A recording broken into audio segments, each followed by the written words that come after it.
स्वागत है दोस्तों आप सबका। आप सुन रहे हैं कहानी वार्ता और आज हम सुनेंगे केकड़ा का भाग 2। देवराज चौहान सीरीज की ये अनिल मोहन जी की किताब है।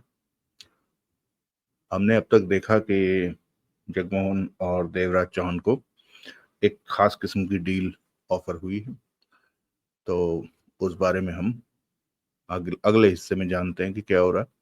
बाकी बातें एंड में। केकड़ा भाग 2। जगमोहन और सोहनलाल रात 10:30 बजे नोटों को ठिकाने लगाकर लौटे। देवराज चौहान कमरे में मौजूद था। दिनेश और प्रताप नहीं लौटे क्या? जगमोहन ने पूछा। नहीं। सोहनलाल, तू डिनर का ऑर्डर दे, बहुत भूख लगी है। सोहनलाल उस तरफ बढ़ गया जिधर इंटरकॉम पड़ा था। नोट संभालने का काम भी बहुत ज्यादा होता है, जगमोहन ने कहा। सालों ने 2 सूटकेस भरकर नोटों की गड्डियां भिजवा दी। मैंने तो गिनती भी नहीं की, यूं ही सूटकेस रखाया हूं। देवराज चौहान मुस्कुराया। पूरे ही भिजवाए होंगे। जगमोहन भी मुस्कुरा पड़ा। 10-20 लाख कम भी हुए तो क्या फर्क पड़ता है। नोटों की तरफ ज्यादा ध्यान होना भी ठीक बात नहीं है, देवराज चौहान ने कहा। हम नोटों के लिए ही काम करते हैं? नहीं, हम कुछ करने के लिए काम करते हैं, वरना नोट तो इतने हैं कि खत्म नहीं होंगे। धीरे बोलो, क्यों लोगों को सुना रहे हो? मैंने कुछ नहीं सुना, पास आता हुआ सोनलाल कह उठा। पक्का? पक्का कुछ नहीं सुना, सोनलाल पास बैठते हुए बोला। तूने मेरा 2.5 लाख देना है, वो चुप कर, बाद में बात करेंगे। बाद में कब? फुर्सत में, जब हम दोनों अकेले होंगे, जगमोहन ने मुंह बनाकर कहा। जब देखो 2.5 लाख मांगता रहता है। तू देकर काम खत्म क्यों नहीं करता? सोहनलाल मुस्कुराया। अरे दे दूंगा। कब? जल्दी ही, मांगना मत, मैं खुद ही दूंगा। दे दिए तूने तो, और मैंने ले लिए। जगमोहन ने सांस ली और देवराज चांद से कहा। उनको अब तक आ जाना चाहिए था। देवराज चांद ने कुछ नहीं कहा। कुछ देर बाद डिनर आया तो वो सब खाने में व्यस्त हो गए। अगला दृश्य। जब उनका खाना समाप्त हुआ तो दिनेश और प्रताप आ पहुंचे। बहुत देर लगा दी, सोहनलाल उन्हें देखते हुए बोला। जिससे काम था वो बंदा मिल नहीं रहा था। दोनों बैठ गए। अब मिल गया वो? हाँ। बताओ क्या बात हुई, जगमोहन ने कहा। देवराज चौहान ने सिगरेट सुलगा ली। थोड़ी सी गड़बड़ लग रही है। क्या? आज दोपहर के बाद से रतनचंद कालिया अपनी सुरक्षा में खास ध्यान देने लग गया है। दोपहर बाद से? देवराज चौहान की आंखें सिकुड़ी। हाँ, प्रताप कोहली ने सिर हिलाया। इस आदमी ने ये तो बताया होगा कि ऐसा क्यों करने लगा रतनचंद? देवराज चौहान ने पूछा। वो नहीं जानता। अपनी सुरक्षा में क्या खास किया है रतनचंद ने? पहले सिक्योरिटी वाली कार उसकी कार के आगे और पीछे होती थी। वो अपनी कार में अकेला ही होता था। आज कार में उसके साथ 3 आदमी बैठे थे। 2 पीछे उसके साथ, एक आगे। यूं उसकी कार काले शीशे वाली होती है, उसके भीतर झांका नहीं जा सकता। और उसकी कार के साथ रहने वाले गनमैनों की कार भी साथ ही रही। आज कार को सुंदर ड्राइव कर रहा था। सुंदर कौन? रतनचंद कालिया का सबसे खास आदमी है, माना हुआ निशानेबाज है। सुंदर का हुलिया बताओ। दिनेश चुरू ने सुंदर का हुलिया बताया। लेकिन जगमोहन बोला, आज ही रतनचंद ने सुरक्षा क्यों बढ़ाई अपनी? इस बारे में मैं कुछ नहीं कह सकता। तुम लोगों के अलावा कौन जानता है? तुम लोगों के अलावा और कौन जानता है कि हम उसे निशाना बनाने वाले हैं? देवराज चांद ने पूछा। हम दोनों के अलावा अवतार सिंह और हरीश मोगाई जानते हैं। वो दोनों कैसे लोग हैं? वहम में मत पड़ो, सालों से वो शौरी साहब के साथ हैं, प्रताप कोहली ने कहा। तुम दोनों का अपने बारे में क्या ख्याल है? वक्त बर्बाद मत करो इस तरह की बात करके। किसी ने तो ये बात रतनचंद तक पहुंचाई है कि उसे मारा जाने वाला है, देवराज चांद सख्त स्वर में बोला। प्रताप और दिनेश की नजरें मिली। तुम्हारा मतलब कि रतनचंद को पता चल गया है कि हम इसी कोशिश में हैं? दिनेश चुरू के होंठों से निकला। हाँ, तभी तो उसने अपनी सुरक्षा एकाएक बढ़ा दी। नहीं, ये बात भला उसे कैसे मालूम हो सकती है? प्रताप कोहली ने तेज स्वर में कहा। तुम दोनों और हरीश मोगा अवतार सिंह के द्वारा। हम में से कोई भी गद्दार नहीं। गद्दार के चेहरे पर नहीं लिखा होता कि वो गद्दार है, देवराज चौहान ने तीखे स्वर में कहा। हम दोनों तो तुम लोगों के साथ ही यहाँ आ गए थे, हम कैसे गद्दारी कर। सिर्फ एक छोटा सा फोन करके गद्दारी को अंजाम दिया जा सकता है। हमने ये काम नहीं किया। मैंने ये नहीं कहा कि तुम दोनों में से किसी ने ये काम किया है, देवराज चौहान ने कस लिया। हरीश मोगा या अवतार सिंह भी ये काम कर सकते हैं। सोचो, क्या उनका किसी तरह का वास्ता है रतन चंद कालिया से। दोनों ने एक दूसरे को देखा। नहीं, प्रताप कोहली दृढ़ता भरे स्वर में कह उठा, ना तो वो दोनों गद्दार हैं और ना ही हम। तो कैसे खबर पहुंची रतन चंद के पास कि उसे मारने की तैयारी की जा रही है। तुम गलत भी हो सकते हो। वो कैसे। हो सकता है रतन चंद ने अपनी सुरक्षा में बढ़ोतरी यूं ही कर ली हो, या फिर उसे आज किसी खास जगह जाना हो जहां उसके लिए खतरा हो सकता था, इसलिए उसने आदमी बढ़ा लिए हो। दिनेश चिरू ने कहा, अगर ये बात है तो कल सुबह पता चल जाएगा, जगमोहन बोला। वो कैसे। कल वो अपनी क्या सुरक्षा रखता है ये देखकर। कुछ पल उनके बीच चुप्पी रही। तुम लोग क्या क्या पता कर आए हो आज। रतन चंद का कल का प्रोग्राम पता लगाया है कि वो कहाँ कहाँ जाने वाला है, परंतु इस प्रोग्राम में कुछ आगे पीछे भी हो सकता है, इसलिए हमारी बातों पर पूरा यकीन ना किया जाए। तुम बताओ, देवराज चौहान बोला। दिनेश चुरू बताने लगा और वो सब सुनते रहे। इसके बाद देवराज चौहान अपनी जरूरत के मुताबिक बातें पूछने लगा। उनकी बातें 1 घंटे तक चली। कल सुबह 8 बजे तुम दोनों हमारे साथ उसके कालवा देवी ऑफिस पर चलना, देवराज चौहान ने कहा। वहां क्या होगा। जहां उसकी कार खड़ी होती है उस जगह को देखना है, उसके आसपास को देखना है। प्रताप कोहली और दिनेश चुरू की नजरें मिली। तो तुम कल उसका निशाना लोगे। ऐसा हो सकता है। टेलीस्कोप गन भी चाहिए मुझे। कब चाहिए। सुबह 9 बजे। मिल जाएगी। प्रताप कोहली ने सिर हिलाया। रतनचंद कालिया कालबा देवी वाले ऑफिस में सुबह 10 साढ़े 10 बजे पहुंचेगा और वहां पर 12 बजे तक रहेगा। वहां उसका निशाना लेने में खतरा हो सकता है। कैसा खतरा। कालबा देवी वाले ऑफिस में हर वक्त 5-7 खतरनाक लोग मौजूद रहते हैं। साथ में जो गनमैन होंगे वो अलग। उधर उसे मारा गया तो वो तुम्हें ढूंढ भी सकते हैं, प्रताप कोहली ने गंभीर स्वर में कहा। मैंने उसे पास जाकर नहीं मारना, टेलीस्कोप गन का इस्तेमाल करना है। दूर रहूंगा मैं। उन्हें पता भी नहीं चलेगा कि गोली किधर से आई। जब तक समझेंगे मैं जा चुका हूंगा। तुम सुबह 8 बजे मेरे साथ वहां चलोगे। मैंने वहां ऐसी जगह का चुनाव करना है जहां से उसका निशाना ले सकूं। रतनचंद कालिया को पहचानते हो। तुमने अखबारों की जो कटिंग्स दी थी उनमें छपी रतनचंद की तस्वीरें देखी हैं मैंने। फिर ठीक है। 9 बजे तक मुझे टेलीस्कोप गन मिल जानी चाहिए, देवराज चांद ने सोच भरे स्वर में कहा। उसके बाद हमारे यहाँ रहने की तो कुछ जरूरत नहीं है, दिनेश चुरू ने पूछा। नहीं, तुम दोनों इसी होटल में आ जाना, मैं यहीं आऊंगा। अगला दृश्य। अगले दिन सुबह देवराज चौहान, जगमोहन, सोनलाल और प्रताप कोहली जब कालबा देवी रोड पर पहुंचे, 8:15 बज रहे थे। लोगों की भीड़ अभी भी वो नहीं थी जो घंटे बाद हो जानी चाहिए थी। बिजनेस कॉम्प्लेक्स था ये। उसके आगे लंबी चौड़ी पार्किंग थी, फिर सड़क जिस पर से वाहन आ जा रहे थे। जगमोहन ने पार्किंग में कार ले जाकर रोकी। सोहनलाल, देवराज चांद ने कहा, तुम इधर उधर घूमते सतर्क रहकर हम पर नजर रखोगे कि कोई हम में दिलचस्पी तो नहीं ले रहा। ऐसा कुछ लगे तो मुझे फौरन खबर करना। ठीक है, सोहनलाल ने कहा और बाहर निकल गया। जगमोहन, तुम कार की ड्राइविंग सीट पर रहो और आसपास नजर रखो। जब मैं वापस आकर कार में बैठूं तो कार को यहां से ले चलना तुम्हारा काम होगा, देवराज चौहान ने शांत स्वर में कहा। जगमोहन ने सिर हिला दिया। फिर देवराज चौहान और प्रताप कोहली कार से बाहर निकले। देवराज चौहान ने सिगरेट निकालकर होठों में दबाई और धीमे स्वर में बोला, उस तरफ चलो जिधर रतन कालिया की गाड़ी पार्क होती है। दोनों एक तरफ चल पड़े। पार्किंग के काफी बड़े हिस्से को पार करके प्रताप कोहली ठिठका। वो सामने दाईं तरफ रतनचंद की कार खड़ी थी। वहां पर दूसरी कोई कार खड़ी नहीं होती। उस तरफ बढ़ो, कश लेता देवराज चौहान कह उठा। किसी को शक ना हो कि हम खास तौर पर उस जगह पर जा रहे हैं। वहां पर हमने 1 मिनट बिताना है।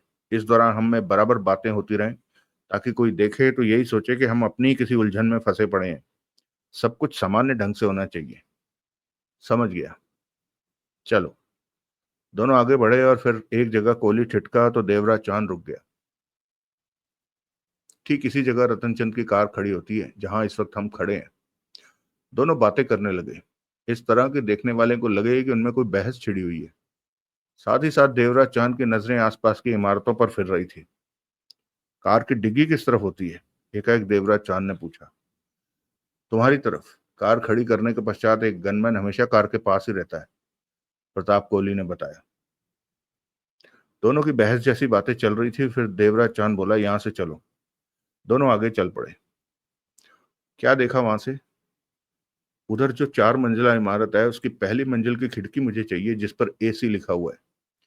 प्रताप कोहली की नजर उस तरफ घूमी। सड़क के उस पार थी वो इमारत। देखना पड़ेगा कि वो जगह किसी का घर है या ऑफिस। रतनचंद कालिया का निशाना लेने के लिए मुझे वही जगह चाहिए। मैं समझता हूँ, इंतजाम हो जाएगा। दिनेश को आने दो, वो आता ही होगा। कलाई पर बंधी घड़ी देखने घड़ी में वक्त देखा, 8:45 हो चुके हैं। 9 बजे तक वो हर हाल में। तभी प्रताप कोहली का फोन बजा। हेलो। प्रताप कोहली ने फोन निकालकर बात की। मैं गन ले आया हूँ। किधर हो? जगमोहन की कार से 15 कदम दूर मैंने कार खड़ी कर रखी है। किधर पहुंचूं? सड़क की तरफ आ जाओ जहां पीपल का पेड़ नजर आ रहा है। सब ठीक तो है? हाँ। प्रताप कोहली ने फोन बंद करके जेब में रखा और देवराज चांद से बोला, आओ। दोनों आगे बढ़ गए। कुछ दूर पीपल के पेड़ के पास जहां पहुंचे, अब लोगों की भीड़ बढ़ती जा रही थी। सड़क पर ट्रैफिक बढ़ गया था। पार्किंग में कारें आकर लगने लगी थी। हर पल जैसे शोर बढ़ता ही जा रहा था। दिनेश चुरू उनके पास आ पहुंचा। उसने गिटार वाला लंबा सा बक्सा थाम रखा था। स्पष्ट था कि टेलीस्कोप और गन उसके भीतर थी। प्रताप कोहली उसे देखकर कह उठा, देवराज चांद को एक जगह चाहिए जहां से निशाना लेना है। दिक्कत क्या है? उस जगह पर कब्जा करना है, सामने उस तरफ।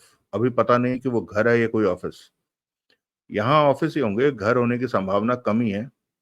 उधर चलते हैं, जो भी होगा संभाल लेंगे। तभी देवराज चांद बोला, किसी को डरा धमका सकते हो, लेकिन चोट मत पहुंचाना। रिवॉल्वर है तुम दोनों के पास? है, परंतु चोट भी पहुंचानी पड़ सकती है। तुम्हें इससे क्या? अपने मतलब के लिए मैं किसी को तकलीफ नहीं देता। ऐसी बातों से बचकर काम करता हूँ। जब तक मेरे साथ हो, ये बातें ध्यान में रखना। बाद में जो भी करो मुझे कोई मतलब नहीं।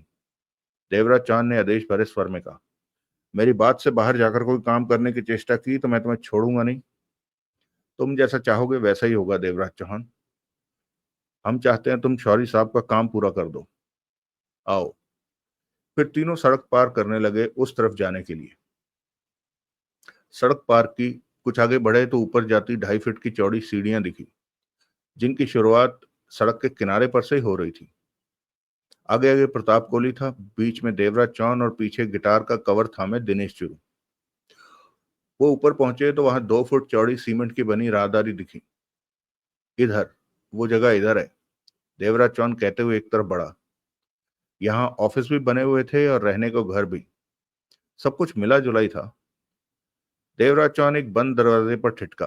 भीतर से रेडियो चलने की आवाज आ रही थी। प्रताप कोहली और दिनेश चुरू भी उसके पास आकर ठिठक गए। वहां कॉल बेल नहीं थी। देवराज चौहान ने दरवाजा थपथपाया। फौरन ही दरवाजा खुला। दरवाजा खोलने वाली 24 बरस की नवविवाहिता युवती थी। हाथ में शादी का चूड़ा पहना हुआ था। नमस्कार। देवराज चौहान ने हाथ जोड़कर कहा। नमस्कार। आप कौन? उसने पूछा। भीतर चलिए, बताते हैं।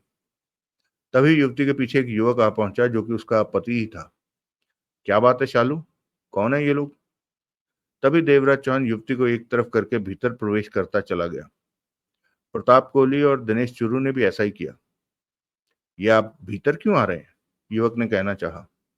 दिनेश चुरू ने फौरन ही दरवाजा बंद कर दिया। कमरे में कुर्सियों पर 60 बरस का व्यक्ति और 55 बरस की औरत भी बैठी थी। वो यकीनन युवक के माँ बाप ही थे। कौन है आप सब? और ये, युवक के पिता ने कहना चाहा। देवराज चौहान बोला, हम यहाँ थोड़ा सा वक्त बिताना चाहते हैं और कुछ ही देर में चले जाएंगे। लेकिन पिता ने कहना चाहा। प्रताप कोहली ने उसी पल रिवॉल्वर निकाल ली। जुबान बंद रखो, सुना नहीं तुम लोगों ने कि कुछ देर बाद हम चले जाएंगे? कोहली गुर्रा उठा। रिवॉल्वर देखते ही उन चारों की जुबानें बंद हो गई। थोड़ी देर की बात है, अपने पर काबू रखो और शांत रहो, दिनेश चुरू ने कहा। मुझे ऑफिस जाना है, युवक कह उठा। जरूर जाना, प्रताप कोहली ने कहर भरे स्वर में बोला। 10 बजे बॉस के साथ मीटिंग है। वो जिंदगी के साथ प्यार है या बॉस के साथ मीटिंग से? प्रताप कोहली ने रिवॉल्वर वाला हाथ सीधा किया। युवक का चेहरा फक पड़ गया। उसके पिता घबराकर अपने बेटे से बोले, चुपचाप बैठ जा, कोई शब्द मुंह से मत निकालना। फिर वो कोहली से बोला, अब ये चुप रहेगा? प्रताप कोहली ने चारों तरफ खतरनाक निगाह मारी। हम नहीं चाहते कि आप लोगों को कोई तकलीफ दें। कुछ देर बाद हम चले जाएंगे, तब तक सब खामोश बैठे रहें। चारों चुप रहे। देवराज चांद तब तक दूसरे कमरे में जा चुका था। प्रताप कोहली ने दिनेश चिरू के हाथ से गिटार वाला केस लिया और बोला, इसका ध्यान रखना और कोई चालाकी करने की कोशिश करे तो गोली मार देना। दिनेश चिरू ने रिवॉल्वर निकाल ली। बोला, किसी ने भी शरारत की तो मैं चारों को गोली मार दूंगा। हम कुछ नहीं करेंगे, युवक की मां कह उठी। प्रताप कोहली गिटार का केस थामे दूसरे कमरे में चला गया। तुम लोगों में से चाय कौन अच्छी बनाता है? देवराज चौहान दिनेश चुरू ने कहा। मैं बनाता हूं, युवक ने कहा। तुम नहीं, बैठे रहो। दिनेश चुरू ने रिवॉल्वर वाला हाथ हिलाया। तुम्हारी मां चाय बनाएगी, कोई शरारत नहीं करेगी। और वो औरत उठकर चली गई। सामने ही किचन था। दिनेश चुरू किचन के भीतर काम करने वाले व्यक्ति को देख सकता था। जाइए, चाय बनाइए, मुझे मेहमान समझो। तुम लोग शरारत नहीं करोगे तो फिर मुझसे डरने की कोई जरूरत नहीं है। अगला दृश्य। वो 4 फीट की चौड़ी और 6 फीट लंबी खिड़की थी, जिसमें प्लाई ठोक कर एसी लगा रखा था। देवराज चौहान के कहने पर प्रताप कोहली ने किचन से चाकू लाकर प्लाई को एक तरफ से 6 इंच चौड़ाई और 1 फीट लंबाई में काटा तो वहां से बाहर का नजारा दिखने लगा। प्रताप कोहली कुछ पल बाहर देखता रहा, फिर पलट कर बोला, तुमने बढ़िया जगह चुनी है। जहां रतनचंद की कार खड़ी होनी है, वो जगह यहां से स्पष्ट नजर आ रही है। ये बेडरूम था और देवराज चौहान गिटार केस में रखी गन निकालकर बेड पर बैठा उस पर टेलीस्कोप सेट कर रहा था। कोहली पुनः कह उठा, यहां से आसानी से रतनचंद का निशाना लिया जा सकता है। तो अब तुम्हें एहसास हो गया होगा कि यह काम आसान था और तुम कर सकते थे। देवराज चौहान मुस्कुराया। शायद। गन लो और रतनचंद का निशाना लेना। तुम कामयाब रहे तो 3 करोड़ तुम्हें दे दूंगा। मजाक कर रहे हो? सच कह रहा हूं। लेकिन तुम ऐसा क्यों करोगे? प्रताप कोहली उलझन भरे स्वर में कह उठा। तुम्हें यह समझाने के लिए कि कोई भी काम इतना आसान नहीं होता, खास तौर पर निशाना लेना। इस बात को समझने के लिए आज तुम्हारे पास बहुत अच्छा मौका है। गन हाथ में लो और मैं जरूरत नहीं समझता, तुम काम खत्म करो और चलो। तुम क्यों नहीं निशाना ले लेते? निशाना चूक गया तो शौरी साहब मेरी गर्दन तोड़ देंगे। प्रताप कोहली ने मुस्कुराकर गहरी सांस ली। ये काम तुम्हारा है और तुम ही करोगे। मैं इस काम में सिर्फ तुम्हारे साथ हूं। गन तैयार थी, टेलीस्कोप फिट हो चुका था। देवराज चौहान उठा और गन का मुंह उसने कटी प्लाई पर टिका दिया और टेलीस्कोप पर आंख लगाई। पार्किंग की वो जगह जहां रतनचंद की कार खड़ी होनी थी, टेलीस्कोप की वजह से इतनी करीब महसूस होने लगी थी कि जैसे हाथ बढ़ाकर उस जगह को छुआ जा सकता हो। ठीक है? प्रताप कोहली ने पूछा। हाँ। उड़ा दोगे रतनचंद को? लगता तो है। वक्त क्या हुआ है? टेलीस्कोप लगाए देवराज चौहान ने पूछा। 9:40। रतनचंद कब आएगा? 10, 10:15 या फिर 10:30 बजे तक। अगला दृश्य। रतनचंद कालिया तैयार हो रहा था। 9:30 हो रहे थे। तैयारी के अंतिम चरण पर था। इसके बाद उसने नाश्ता करना था और निकल जाना था। ठीक तभी उसका मोबाइल फोन बज उठा। टाई को ठीक करते हुए आगे बढ़कर टेबल पर रखा मोबाइल फोन उठाया और कॉलिंग स्विच दबाकर कान से लगाई। हेलो, कैसे हो रतनचंद कालिया? केकड़ा? रतनचंद कालिया की आंखें सिकुड़ती चली गई। तुम कैसे हो केकड़ा? खूब पहचाना। दूसरी तरफ से केकड़ा की मुस्कुराहट भरी आवाज कानों में पड़ी। यूं तो मैं सुबह सुबह किसी को परेशान नहीं करता, लेकिन जब बात भले की हो तो परेशान कर भी देता हूँ। क्या कहना चाहते हो? आज तुम्हारा निशाना लिया जाएगा। निशाना? रतनचंद कालिया के चेहरे पर सख्ती आ गई। हाँ, हो सकता है कि आज का दिन तुम्हारी जिंदगी का आखिरी दिन बन जाए। तुम सब जानते हो? हाँ, सब जानता हूँ। कहीं तुम ही तो मेरी जान नहीं लेना चाहते? बच्चों जैसी बात कर रहे हो। समझदार बनो रतनचंद। क्या हो गया है तुम्हें? सामने क्यों नहीं आते तुम? क्या जरूरत है? मेरे को क्या पड़ी है सामने आने की? फोन पर ही मैं तुम्हारा भला कर रहा हूँ। तुम मुझे बताओ कि किसने मेरी सुपारी दी है और कौन मेरी जान लेना चाहता है। तब तो तुम्हें मुझे रकम देनी पड़ेगी। मैं दूंगा। कितनी? क्या चाहते हो तुम? ये तो सोचने वाली बात होगी। मैं तुम्हें मुंह मांगी दौलत दूंगा, तुम मुझे। सुन लिया, केकड़ा की आवाज आई। लेकिन आज तो बच के दिखाओ। रतनचंद कालिया के दांत भिज गए। ये पक्का है कि आज मुझ पर गोली चलाई जाएगी? पक्का है रतनचंद। बच सको तो बच के दिखा दो। तुम जिंदा रहे तो मैं फोन जरूर करूंगा। तुम हो कौन? तब तक दूसरी तरफ से फोन बंद किया जा चुका था। रतनचंद कालिया के चेहरे पर गंभीरता और परेशानी नजर आ रही थी। उसने फोन रखा और कुर्सी पर जा बैठा। आंखों में सोच के गहरे भाव दिखाई दे रहे थे। तभी सुंदर ने भीतर प्रवेश किया। चलने की तैयारी हो चुकी है सर, सुंदर ने कहा। रतनचंद कालिया ने सुंदर को देखा। क्या हुआ सर? रतनचंद के चेहरे के भाव देखकर सुंदर कह उठा। मैंने तुम्हें समझाया था कि ऐसी बातों को गंभीरता से लेना जरूरी है मेरे लिए। पता नहीं क्यों, पता नहीं कब कौन सी बात सच हो जाए और मारने वाला अपने इरादे में सफल हो जाए। जी, इस मामले पर गंभीर रहो। जी, उसने बताया कि गोली कहाँ चलाई जाएगी? सुंदर ने सोच भरे स्वर में पूछा। नहीं, मुझे समझ में नहीं आता कि आखिर केकड़ा है कौन। उसके पास जानकारी है, उसे सौदेबाजी करके जानकारी बेच देनी चाहिए। इस तरह जरा जरा खबरें देकर उसे क्या मिल रहा है? वो आप में क्यों दिलचस्पी ले रहा है? वो अब जल्दी ही सारी जानकारी बेचने का सौदा करेगा। उसने ऐसा कहा? हाँ, कहा तो है। बात यह है कि आज मुझे मारने के लिए मुझ पर गोली चलाई जाएगी। सर, मेरी बात माने तो आप बाहर ही ना जाएं। आज तो मैं बाहर जरूर जाऊंगा। क्यों? सुंदर की निगाह रतनचंद कालिया के चेहरे पर जा टिकी, ताकि मालूम हो सके कि केकड़ा की बात कितनी सच निकलती है। रतनचंद ने सख्त स्वर में कहा। सर, अपनी बात को सच साबित करने के लिए केकड़ा खुद भी गोली चला सकता है। मुझे तो केकड़ा कोई फर्जी या चालबाज लगता है। वो शायद आपको डराकर मोटी रकम ऐंठना चाहता है। जल्दी पता लग जाएगा कि वो कोई चालबाज है या सही कहने वाला व्यक्ति। मेरी माने तो आज आप बाहर ना जाएं। बेकार में रिस्क लेने का कोई फायदा नहीं। रतनचंद कालिया के चेहरे पर गहरी सोच के भाव उभरे। कुछ पल उनके बीच चुप्पी रही। सुंदर, रतनचंद कालिया ने सिर उठाकर उसे देखा।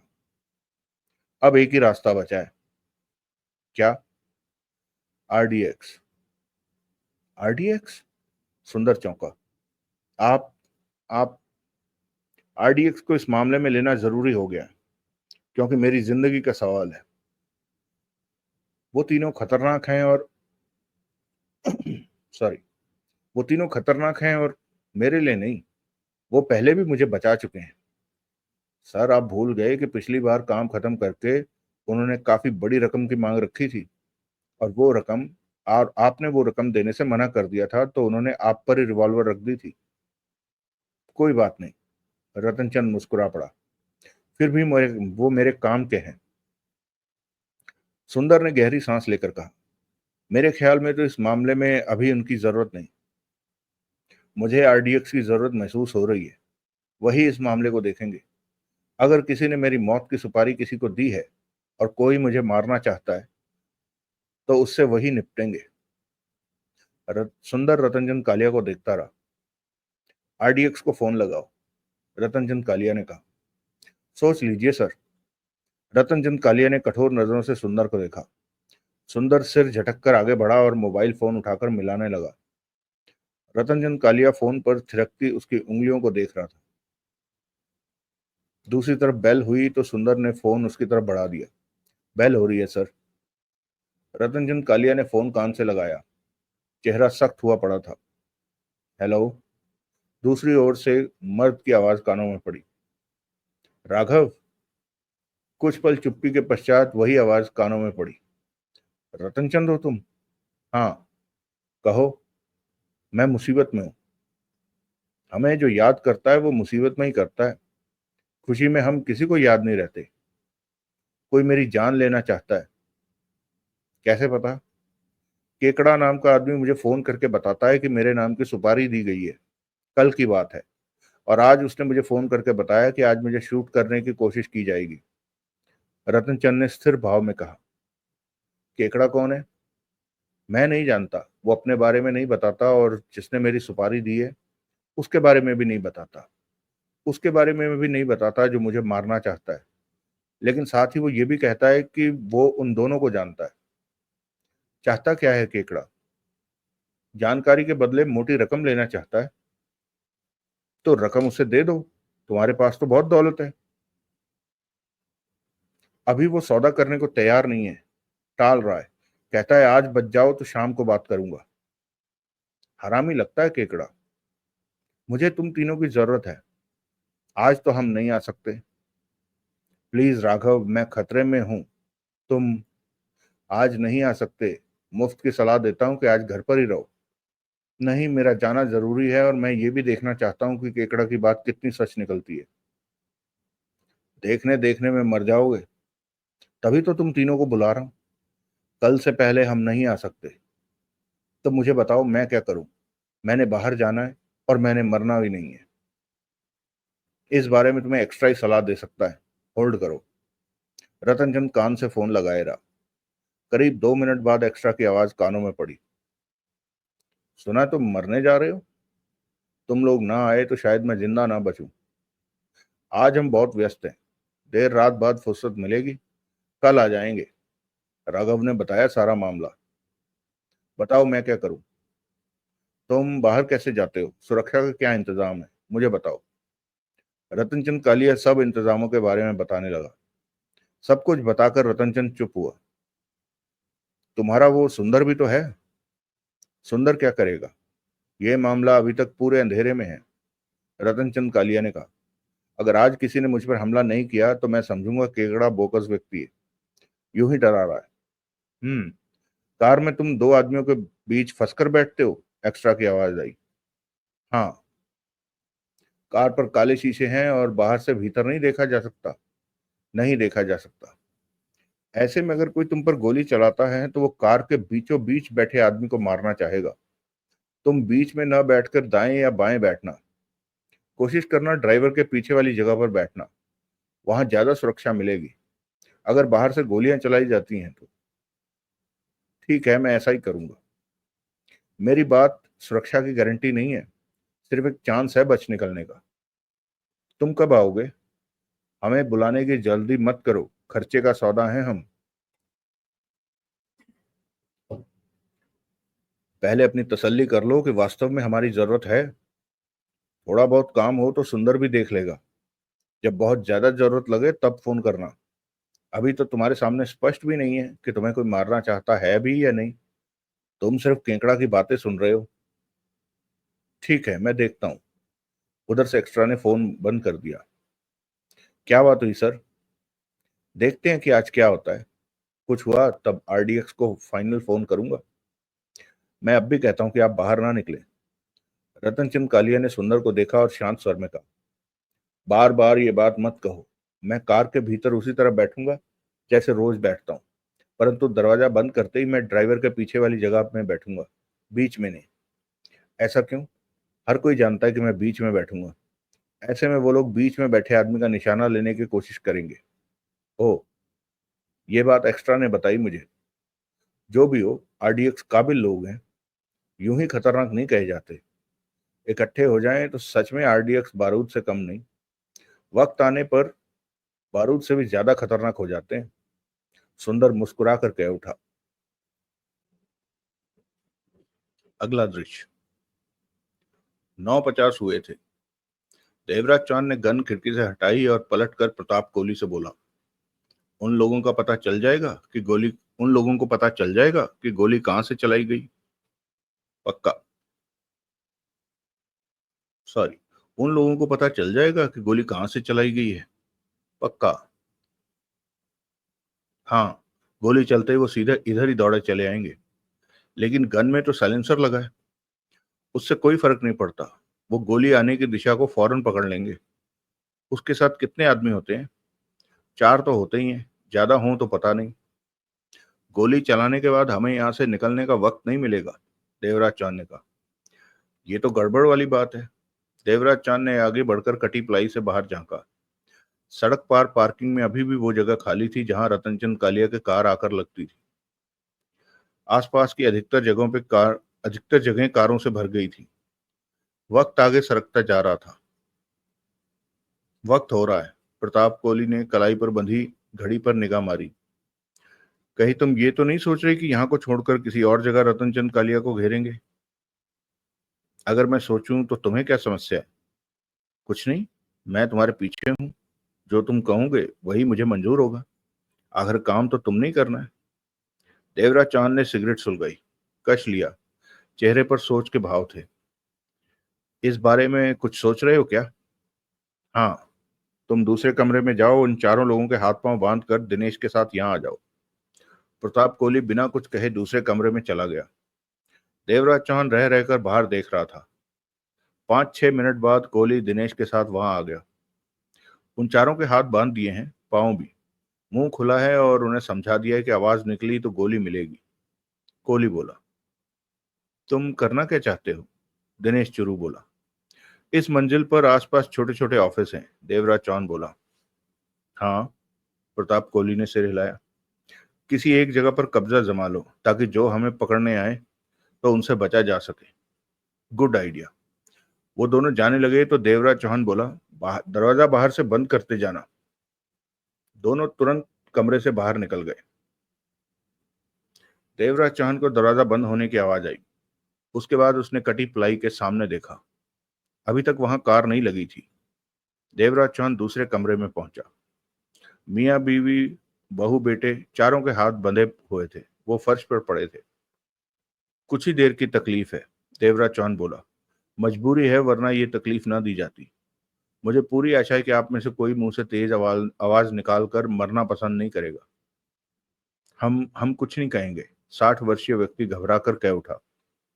यही अच्छा है, देवराज चौहान ने कहा और बेडरूम में वापस आ गया। 10:30 बजने जा रहे थे। रतनचंद कालिया की कार कभी भी आ सकती थी। देवराज चौहान ने गन की नाल को कटी हुई प्लाई पर सेट किया और टेलीस्कोप पर आंख लगा दी। अगला दृश्य।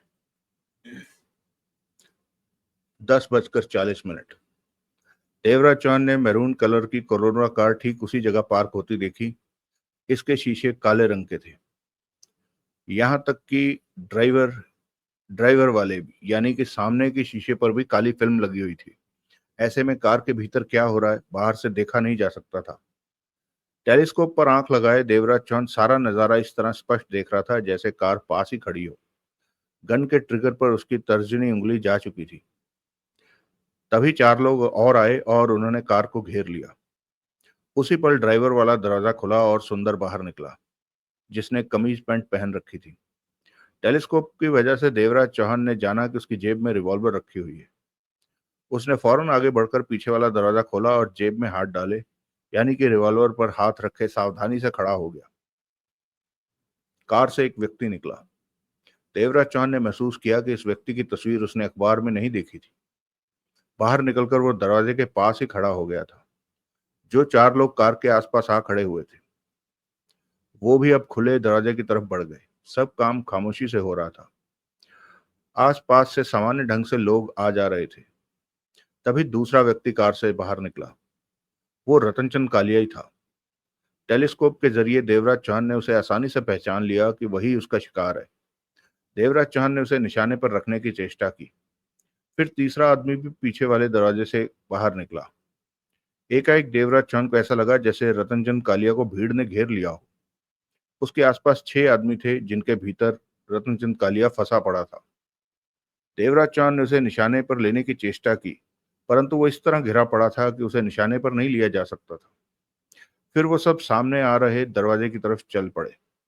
15 कदम का फासला था, लेकिन वो सब इतने सतर्क थे कि रतनचंद को घेरे में पूरी तरह आड़ दे रखी थी।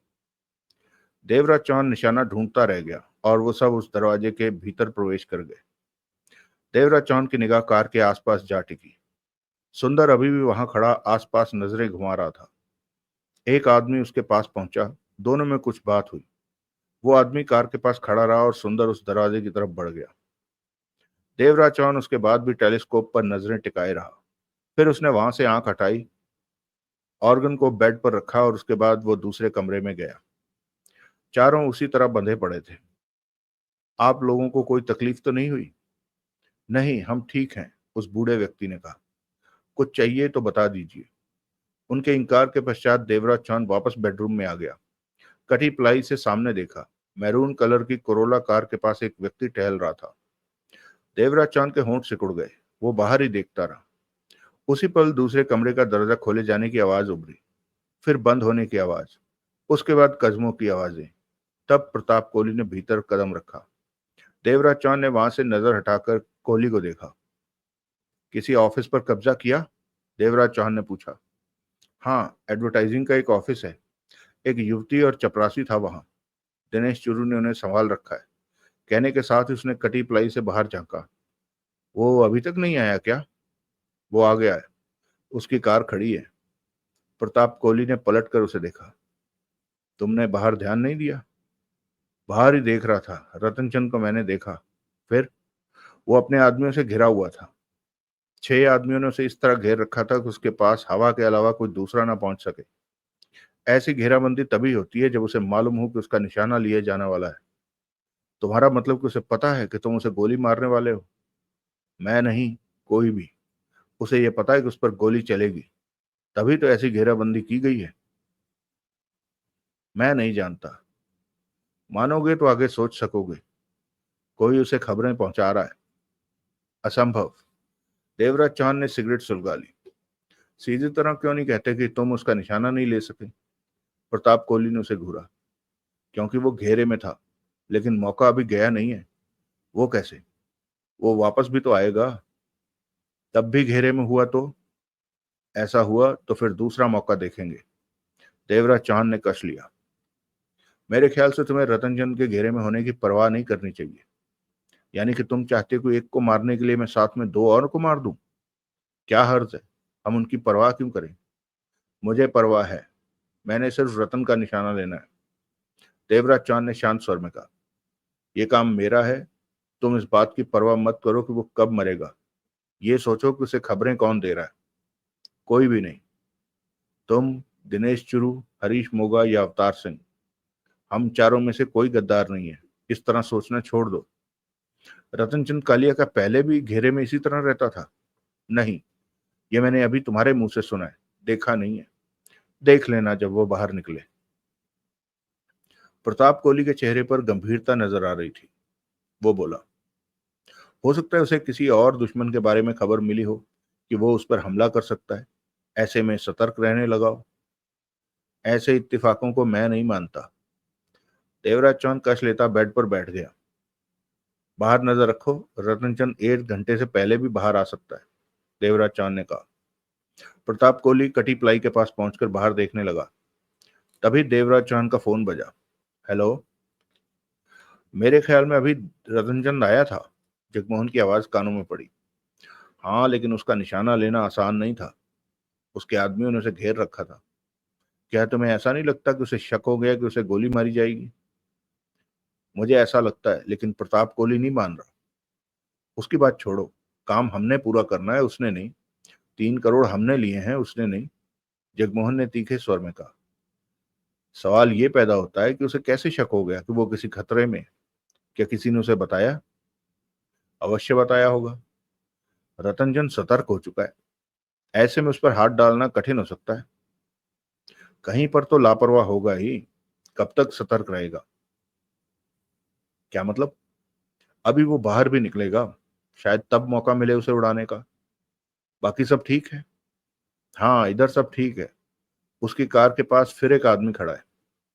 उसे देख रहा हूं, देवराज चौहान ने कहा और फोन बंद कर दिया। अगला दृश्य।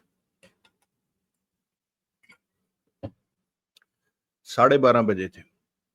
तब रतनचंद कालिया उसी तरह अपने आदमियों से घिरा बाहर निकलता दिखा।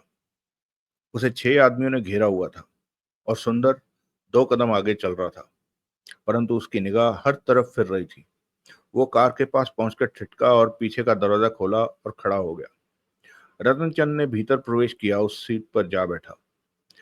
उसी तरफ से एक और आदमी भीतर प्रवेश करके बैठ गया। दूसरी तरफ का दरवाजा खोला गया और एक अन्य आदमी भीतर जा बैठा, यानी कि रतनचंद कालिया बीच में और एक एक आदमी दाएं बाएं। दरवाजे बंद कर दिए गए। काले शीशों की वजह से भीतर का हाल जरा भी नहीं दिख रहा था।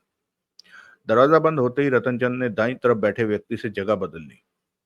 थोड़ा सा ऊपर होता सरक कर रतनचंद ड्राइविंग सीट के पीछे वाली सीट पर आ बैठा। वहां बैठा व्यक्ति बीच में खिसक गया।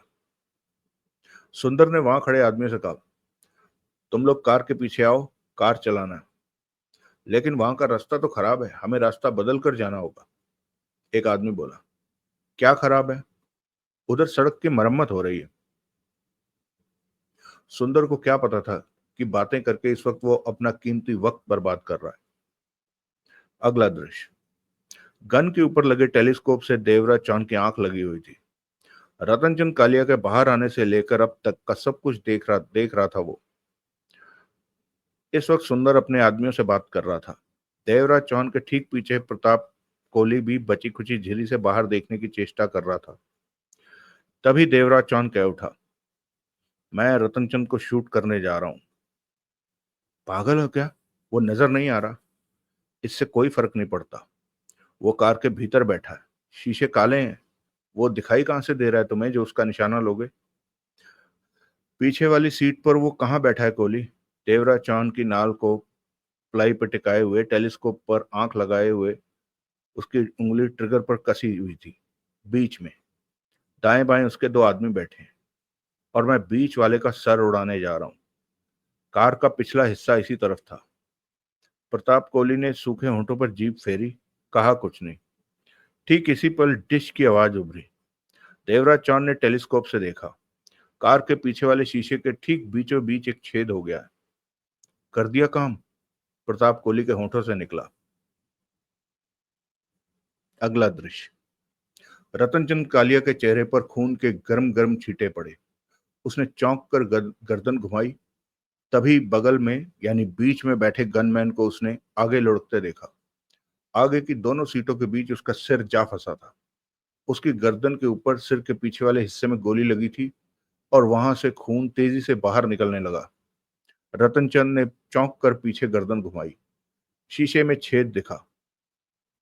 सर, गोली। तभी दूसरी तरफ बैठा गनमैन हड़बड़ा कर कह उठा, प्रकाश को लगी है। रतनचंद का दिल जोरों से धड़क रहा था। अगर एक्स्ट्रा की बात ना मानी होती तो इस वक्त उसकी लाश पड़ी होती। सब कुछ सेकंडों में हो गया था। गनमैन ने बाहर निकलना चाहा। बैठे रहो, रतनचंद ने सख्त स्वर में कहा, नीचे झुक जाओ, और गोलियां भी आ सकती हैं।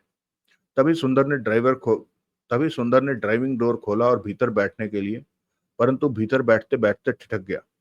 निगाह पीछे के हालातों पर टिकी। उसकी आंखें फैल गई। सर, आप ठीक तो हैं?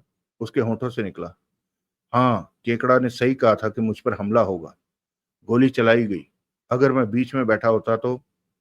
सुंदर ने पूरी बात नहीं सुनी और बाहर निकलकर कार के पीछे वाले हिस्से में गया। शीशे में हुए गोली के छेद का पीछा करते उसकी निगाह सामने सड़क पार पहली मंजिल पर खिड़की पर स्थित एसी पर जा टिकी। उसकी कटी प्लाई भी उसने देखी। सुंदर को समझते देर न लगी कि गोली वहां से चलाई गई है। कार के पास अभी भी उसके 2 आदमी खड़े थे। वहां से गोली चलाई गई है। 2 लोग यहीं रहो, बाकी मेरे पीछे आओ। कहने के साथ ही सुंदर उस तरफ भागा और रिवॉल्वर निकालकर हाथों में ले ली। बाकी सब उसके पीछे दौड़े। 2 ने कार को घेर रखा था। अगला दृश्य। वो इधर ही आ रहे हैं। देवराज चांद खिड़की से हटता कह उठा। इसका मतलब रतनचंद गया? शायद। निकलो यहां से, ये गन हमें यहीं छोड़नी होगी। परवाह नहीं, जल्दी करो, वो पहुंचते ही होंगे। उसके बाद दोनों आनन फानन में बाहर निकले। परिवार के लोग भीतर ही बंधे पड़े रहे। उन्होंने दरवाजा बाहर से बंद किया। वो 2 फुट की गैलरी इस वक्त खाली पड़ी थी। इधर आओ, प्रताप कोहली धीमे से बोला और गैलरी में आगे बढ़ गया। अगला दृश्य। तूफानी रफ्तार से सुंदर सीढ़ियां चढ़कर ऊपर पहुंचा। उसके पीछे 5 गनमैन थे और इस वक्त सब हथियार बंद नजर आ रहे थे। सुंदर के चेहरे पर मौत के भाव नाच रहे थे। सुंदर दरवाजे पर ठिठका जो कि बंद था। 5 गनमैन भी उसके पास आकर रुक गए। सबकी निगाहें मिली। खूंखारता के भाव थे हर एक चेहरे पर। वो यही है जिसने गोली चलाई है, सुंदर सरसता से कह उठा। तुम्हें गलती तो नहीं लगी? वो यही है कमीने, जो मैंने कहा है वो सुनो। सुंदर मौत भरे स्वर में गुर्रा उठा। सुंदर ने बाहर लगी कुंडी और दरवाजे को धक्का दिया। दोनों पल्ले खुलते चले गए। वो सब गोलियां बरसाने को तैयार थे, परंतु भीतर निगाह पड़ते ही ठिठक गए। वो चारों बंधे पड़े थे। ये क्या कर रहे हो? हमें मत मारना, बंधा युवक घबरा कर चीखा। शांति छाई हुई थी वहां। गोली मत चलाना, बूढ़ा कह उठा। हमने कुछ नहीं किया। वो कहाँ है? सुंदर ने वहीं खड़े शब्दों को चबाकर सतर्क स्वर में पूछा। पीछे वाले कमरे में थे। आते ही हाथ पांव बांध दिए। अभी अभी वो बाहर गए हैं। अब भीतर कोई नहीं है? नहीं। 2 लोग अंदर जाओ, सुंदर ने खूंखारता भरे स्वर में कहा। 2 हथियारबंद आदमी भीतर गए। उस बेडरूम का फेरा लगा है। कमरे में टेलीस्कोप गन पड़ी थी, साइलेंसर भी लगा उस पर। वो गन छोड़कर भाग गए, दूसरा बोला। इतनी जल्दी वो जा नहीं सकते, सुंदर बोला। क्यों नहीं जा सकते? दूसरा बोला। गोली लगने के बाद उनके पास निकल जाने का पूरा वक्त था। सुंदर की निगाह उस गैलरी में दोनों तरफ घूमी। वो यहां भी छिप छिप सकते हैं। जितने ऑफिस हैं सबको चेक करो, सुंदर कह उठा और खुद आगे बढ़ गया। सुंदर ने एक आदमी के साथ एडवर्टाइजिंग के ऑफिस में प्रवेश किया। चेहरे पर खूंखारता, हाथ में रिवॉल्वर। भीतर बाईं तरफ रिसेप्शन पर युवती बैठी थी। एक तरफ चपरासी बैठा था। विजिटिंग चेयर पर देवराज चौहान बैठा था। सामने एक केबिन का बंद दरवाजा नजर आ रहा था। उसके हाथ में रिवॉल्वर देखकर रिसेप्शन पर बैठी युवती घबराकर कह उठी। हमें मत मारना, तुम जो चाहो ले लो। खामोश रहो, सुंदर दांत भींचकर कुर्राया। युवती सूखे होंठों पर जीभ फेर कर कह उठी। सुंदर ने चपरासी और देवराज चौहान को देखा। यहाँ पर अभी अभी कौन आया था? कोई नहीं। देवराज चौहान के स्वर में घबराहट लाकर 20 मिनट से मैं बैठा हूं। देवराज चौहान ने स्वर में घबराहट लाकर कहा। 20 मिनट से मैं यहां बैठा हूं। भीतर कौन है? सर है, एक कस्टमर है। युवती घबराए स्वर में कह उठी। सुंदर ने आगे बढ़कर केबिन का दरवाजा खोला। भीतर टेबल के पीछे प्रताप कोहली और इस तरफ दिनेश चुरू बैठे थे। कोहली इसे कागज दिखाकर कुछ कह रहा था, परंतु सुंदर को दरवाजा खोलते पाया तो कोहली फौरन बोला। 5 मिनट इंतजार कर दीजिए, इनके बाद मैं आपसे ही बात करूंगा। इंतजार के लिए मैं माफी चाहता हूँ। सुंदर वहां से हटा और अपने साथी के साथ वहां से बाहर निकला। मेरे ख्याल से वो जो भी लोग थे यहां से निकल गए, सुंदर दांत भींच कर बोला। शायद। सामने से आते बाकी आदमी दिखे। कोई संदिग्ध मिला? निकल गए वो। पकड़े जाते तो सब ठीक हो जाता। सर को गोली लगी क्या? गोली सर के लिए ही चलाई थी, परंतु जगह बदल देने की वजह से सर बच गए और प्रकाश मारा गया। अगला दृश्य। रतनचंद कालिया वहां से वापस अपने बंगले पर पहुंचा। साफ बात तो ये थी कि प्रकाश की हालत देखकर वो कुछ डर गया था। मन ही मन ये भी सोच रहा था कि अगर एक्स्ट्रा के कहने पर जगह न बदली होती तो इस वक्त वो जिंदा ना होता। ये अच्छी बात थी कि वो बच गया था। अपने कमरे में पहुंचकर टाई का नॉट ढीली की और पीठ पर हाथ बांधे कमरे में टहलने लगा। कई मिनट इसी तरह बीत गए। गुस्सा, परेशानी, व्याकुलता उसके चेहरे पर रह रह कर आ रही थी। तभी सुंदर ने भीतर प्रवेश किया। रतनचंद कुर्सी पर जा बैठा। दोनों की नजरें मिली। तुम गोली चलाने वाले को नहीं पकड़ पाए? हमारे वहां पहुंचने से पहले ही वो वहां से निकल गया। सुंदर ने अपना स्वर शांत रखने की चेष्टा की। यानी कि शातिर लोग हैं। यकीनन। केकड़ा ने मुझे बताया था कि जिसने मुझे मारने का ठेका 3 करोड़ में लिया है वो अंडरवर्ल्ड का नामी बंदा है। ऐसे लोग कभी लापरवाह नहीं हो सकते। निकलने का रास्ता उन्होंने पहले ही सोच रखा होगा। मुझे अफसोस है सर। तुमने कोई लापरवाही नहीं की जिसका तुम्हें अफसोस हो। सुंदर खामोश रहा। जिसने मुझे मारने की चेष्टा की वो जबरदस्त निशानेबाज है। वो कैसे? उसने काले शीशे होने के बावजूद भी सिर्फ एक ही गोली चलाई, वो भी अंदाज से कि मैं बीच वाली सीट पर बैठा हूं। दूसरी गोली नहीं चलाई क्योंकि वो जानता था कि उसका निशाना नहीं चूकेगा। हाँ सर, यही बात है। ऐसे लोग खतरनाक होते हैं और अपना लक्ष्य हासिल कर लेते हैं। इन्हें हार पसंद नहीं होती। जब वो जानेगा कि मैं बच गया हूं तो फिर से मुझे निशाना बनाने की कोशिश में जुट जाएगा। रतनचंद का स्वर गंभीर था। सुंदर ने कुछ नहीं कहा। प्रकाश की लाश का क्या किया? उसके घर भेजी जा रही है, साथ में 25 लाख रुपए भी। साथ में 25 लाख रुपए भी? यस सर, वो भी। अब तो तुम केकड़ा की बात को बकवास नहीं कह सकते। केकड़ा ने आपसे जो भी कहा है ठीक कहा है सर, सुंदर गंभीर स्वर में बोला। अगर मैंने आरडीएक्स से बात न की होती तो शायद इस वक्त मैं जिंदा ना होता। जबकि तुम इस बात का विरोध कर रहे थे कि इस मामले में आरडीएक्स को लाने की क्या जरूरत है। तब मैं मामले को गंभीरता से नहीं समझ रहा था।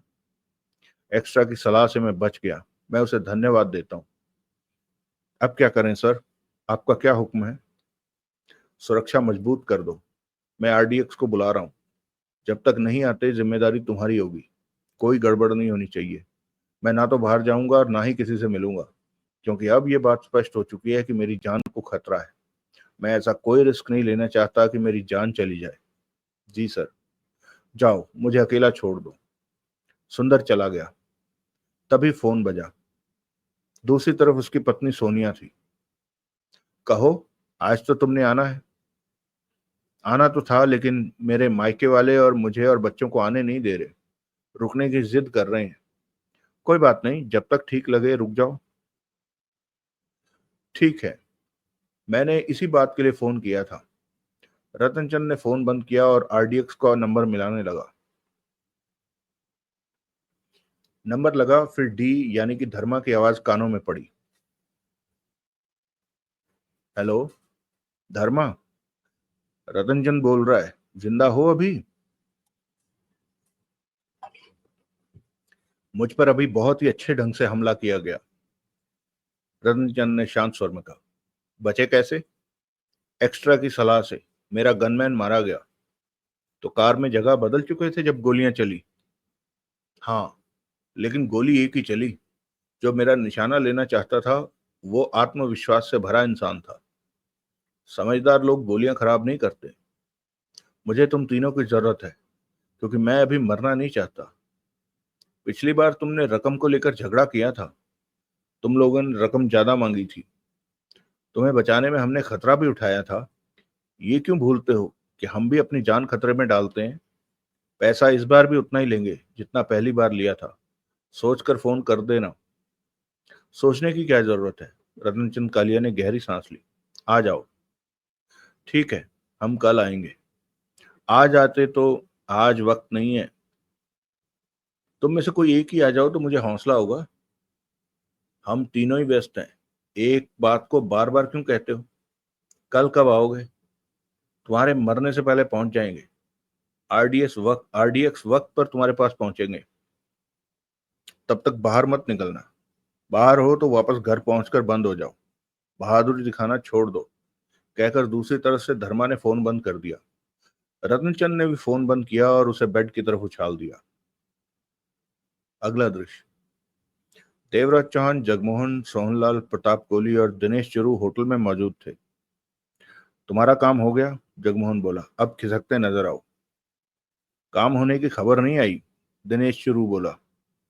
कौन खबर देगा? अवतार या हरीश मोगा? उन्हें मालूम है कि हम क्या क्या कर रहे हैं। सब मालूम है, प्रताप कोहली बोला। हम खबरें दे रहे हैं उन्हें, ताकि शौरी साहब को पता चलता रहे कि क्या हो रहा है। किसी को बताने की क्या जरूरत है कि हम शौरी साहब ने 3 करोड़ रुपया खर्च किया है। प्रताप कोहली मुस्कुराया। उन्हें जानने का पूरा हक है कि क्या हो रहा है। ऐसी कोई बात हम में तय नहीं हुई थी। कहने की जरूरत नहीं होती, ये बातें तय ही होती हैं, दिनेश चुरू ने कहा।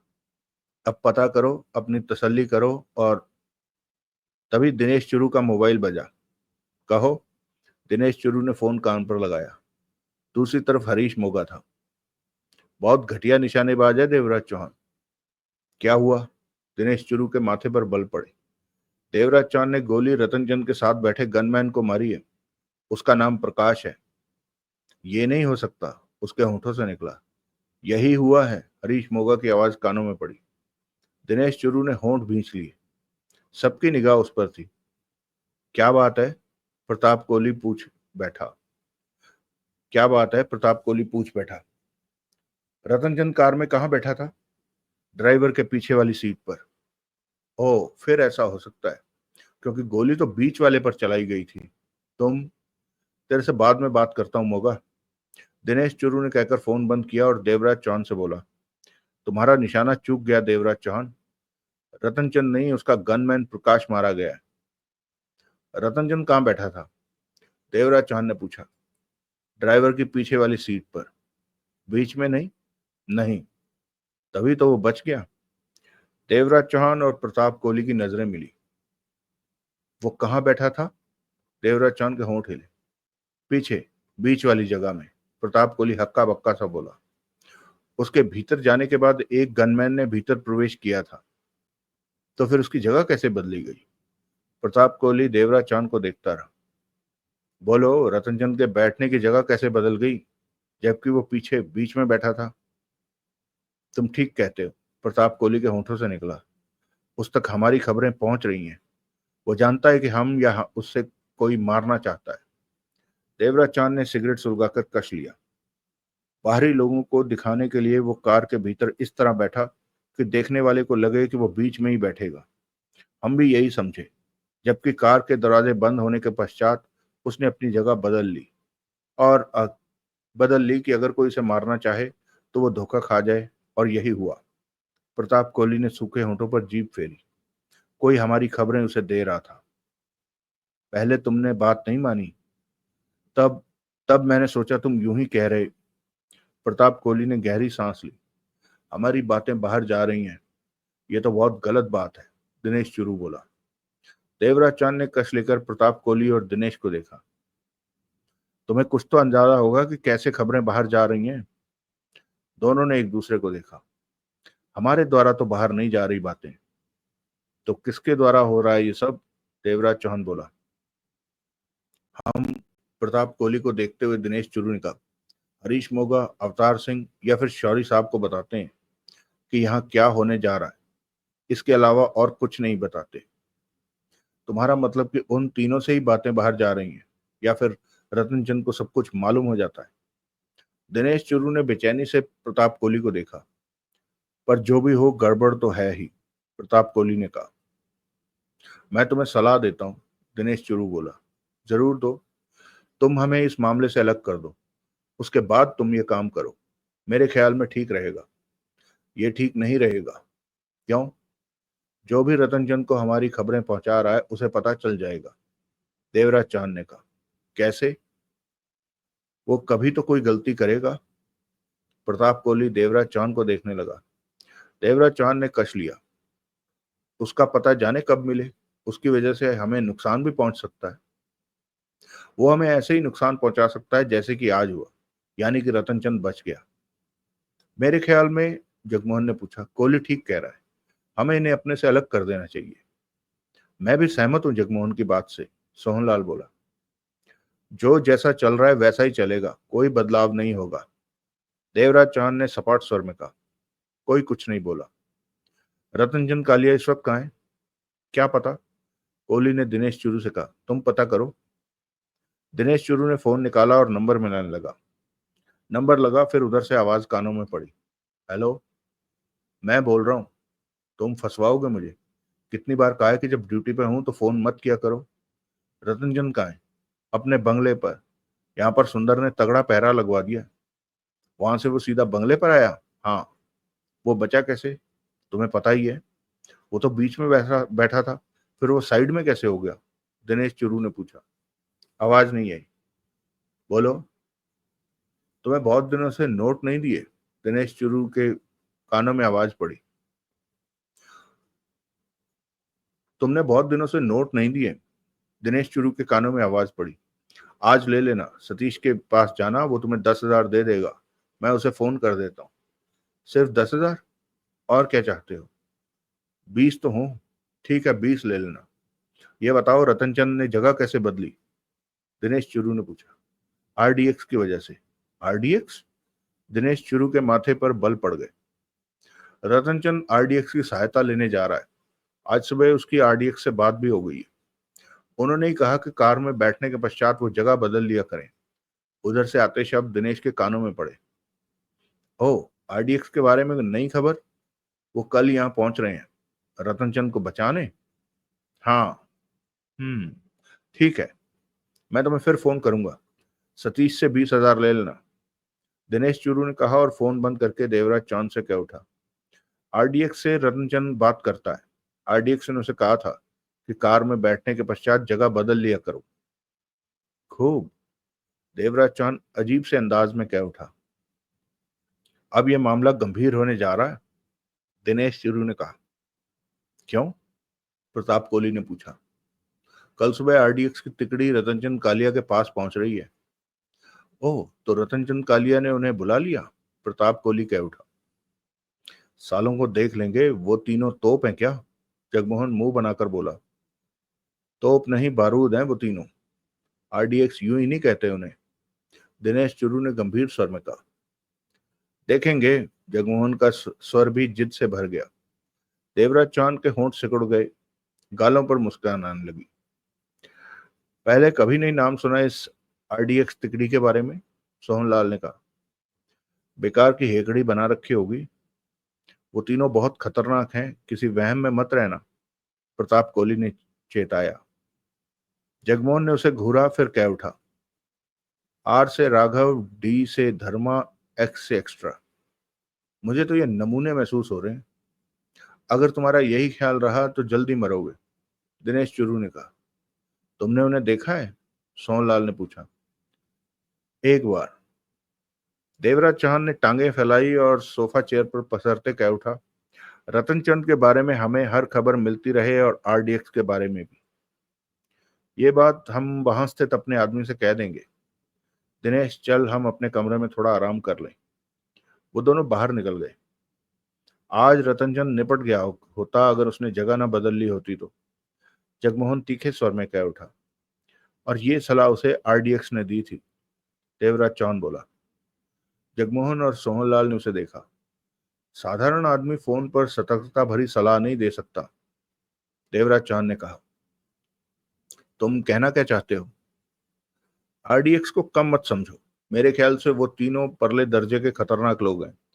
इतनी दूर रहकर बातें सुनकर ऐसी ठोस सलाह देने का मतलब है कि वो तीनों खेले खाए हैं, देवराज चांद ने सपाट स्वर में कहा। मैं उन्हें गंभीरता से ले रहा हूं और तुम दोनों भी उन्हें सतर्कता से लो। यूं भी दुश्मन को कभी कमजोर नहीं समझना चाहिए, वो सिर्फ दुश्मन होता है। अगर वो सच में खतरनाक हैं तो फिर ये मामला लंबा खिंच जाएगा, जगमोहन के होंठों से निकला। तो तुमने कैसे सोच लिया कि 3 करोड़ के काम को 3 घंटे में कर लेंगे? 3 करोड़ एक मर्डर के लिए देने वाला बेवकूफ नहीं है। मेरे ख्याल से ये उसने पहले ही सोच लिया होगा कि इस काम को करने में परेशानियां आ सकती हैं। मैंने तो सोचा था कि एक मर्डर ही करना है, 1-2 दिन में निपट जाएगा। सोहनलाल गोली वाली सिगरेट सुलगाकर कश लेकर जगमोहन से बोला। कल आरडीएक्स रतनचंद कालिया के पास पहुंच रहे हैं, उसे बचाने के मकसद से। ये तो नया पंगा खड़ा हो गया, जगमोहन बड़बड़ा उठा। चलिए दोस्तों, आज इस एपिसोड को यहीं रोकते हैं। कहानी अच्छी चल रही है, सलाह अच्छी थी। आपको क्या लगता है कौन होगा जो बीच की खबरें दे रहा है? अब तक जो बातें सामने आई हैं उससे प्रताप कोहली और दिनेश चुरू के बारे में तो कोई वो नहीं, लेकिन वो जो वहां पर आदमी हैं दूसरे, क्या था वो, मोगा और सतीश मोगा और अवतार सिंह, उसके बारे में मुझे लग रहा है कि कुछ गड़बड़ है। खैर, जैसा भी है, हम